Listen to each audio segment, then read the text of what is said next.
Hey, what's up everybody? We have been talking about physics concepts. I was thinking of giving you a biology concept, some interesting facts about human and animal bodies. Yesterday, when I was searching for some interesting facts, I got to see this topic as a headline for an article. The reason for goosebumps. I did a little research. Here we are today to know about the reason behind goosebumps. Researchers also discovered that the muscles that cause goosebumps are also responsible for regulating the stem cells that regenerate hair follicle. And we do have a device to measure the magnitude of goosebumps. Trust me, I'll make the concepts easier to understand. Let us begin from the basics.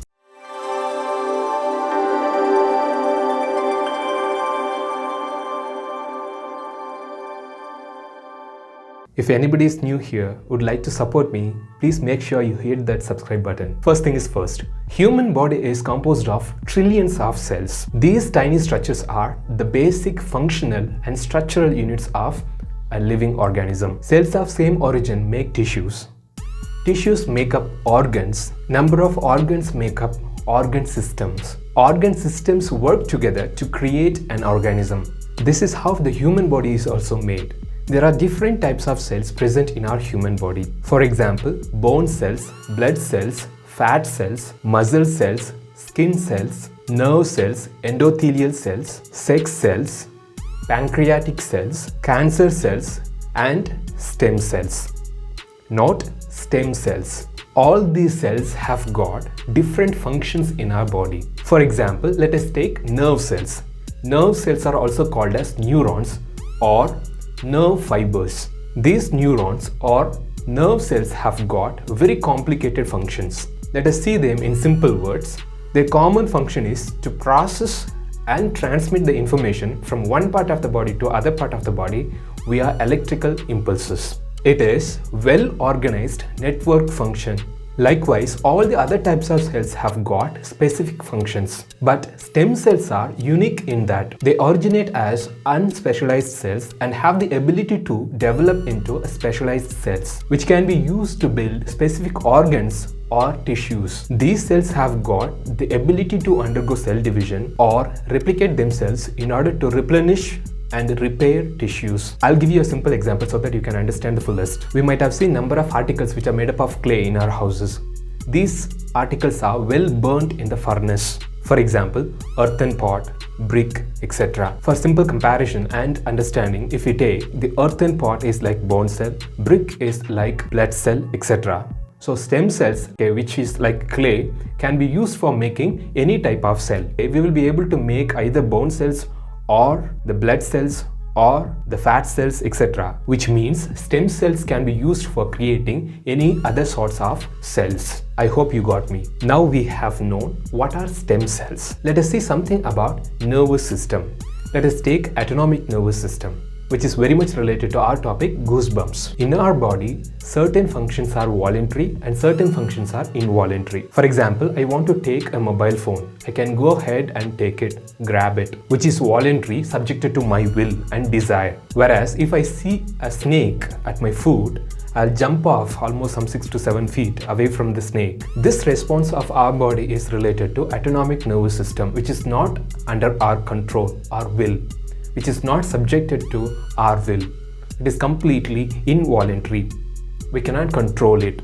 Likewise, goosebumps, which is completely involuntary. This happens in a fraction of a second. When we feel cold or when a mosquito bites, it is nothing but the change in the surrounding or in the environment, which is called as stimuli. The reaction of us to beat that spot or scratch it is nothing but response. The autonomic nervous system is not under the control of brain. It is just under the control of spinal cord. So the informations do not reach the brain. So before it reaches the brain, we respond to it. Likewise, goosebumps. It's a two-way process. The information that the mosquito is biting in a spot goes from the spot to the spinal cord, and from the spinal cord it comes back to that particular spot or all over the body, and we show sudden response to the stimuli. All these take place with the help of chemicals secreted in our body, which we call them as hormones. So far we have seen goosebumps are not under our control, our desire. It is completely involuntary. The scientific term for goosebumps is piloerections. Goosebumps got its name from the bird goose because it resembles the bird goose skin looks after the feathers are plucked. Our body at the time of goosebumps, the goose body after plucking all the feather will appear similar. So we have given the name goosebumps. Skin is one of the 5 sense organs. The skin is a fascinating system which senses touch. It can also sense pressure, pain, cold, heat, etc. It has got touch receptors, neurons, which sense our touch. Lot of nerve endings distributed all over it. Most important thing we have seen in the beginning of the video, it has got a lot of stem cells. And skin is the interface between our body and then the outside world. Let us see the question. When do we get goosebumps and why do we get goosebumps? We may get goosebumps when we are cold, when we experience strong emotions such as fear, shock, anxiety, sexual arousal, or even inspiration.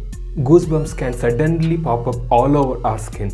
How do we get goosebumps? Beneath the surface of our skin, there are tiny muscles called areata pili attached to each individual hair follicle. When we feel cold, these muscles contract, making the hair to stand, creating a lot of pressure in the skin. A big question is, does it serve a purpose? Piloerections or goosebumps have no beneficial function in humans, but animals with fur or furry animals or animals with a lot of body hair have got a purpose, like polar bear, cat, dog, etc. have got a purpose. There are practical reasons to get goosebumps. Hair standing on end creates insulation against cold, helps them to protect themselves from cold by retaining a lot of heat. Not only this, when they are in danger, the raised fur coat creates a visual of a bigger animal and may scare off the predators. You might have seen this if you have a cat or dog, even a chicken, hen. Centuries ago, people believed that goosebumps make our hair grow faster, but we did not agree with that.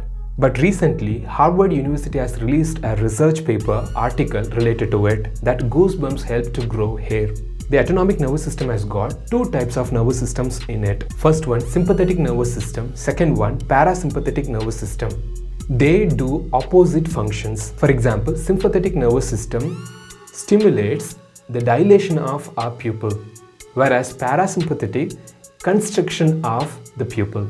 Here in the case of goosebumps, the sympathetic nervous system reacts to cold by contracting the muscles and causes goosebumps for a short duration of time. The new research says goosebumps help to activate stem cells and the new hair growth over the long term. The researchers, when they examined the skin under extremely high resolution using electron microscopy, they found that these sympathetic nerves not only associate with muscles but also connected with hair follicle stem cells. Sympathetic nervous system is activated at a very low level to maintain the body functions, normal body functions. Under prolonged cold, the nerve was activated at a much higher level and more neurotransmitters were released, causing the stem cells to activate quickly, regenerate the hair follicle, grow new hair. This muscle, which is responsible for causing goosebumps, areata pili, is the bridge between the sympathetic nerves and the hair follicle. Now we are very much clear that getting goosebumps can increase the new hair growth. And you know what?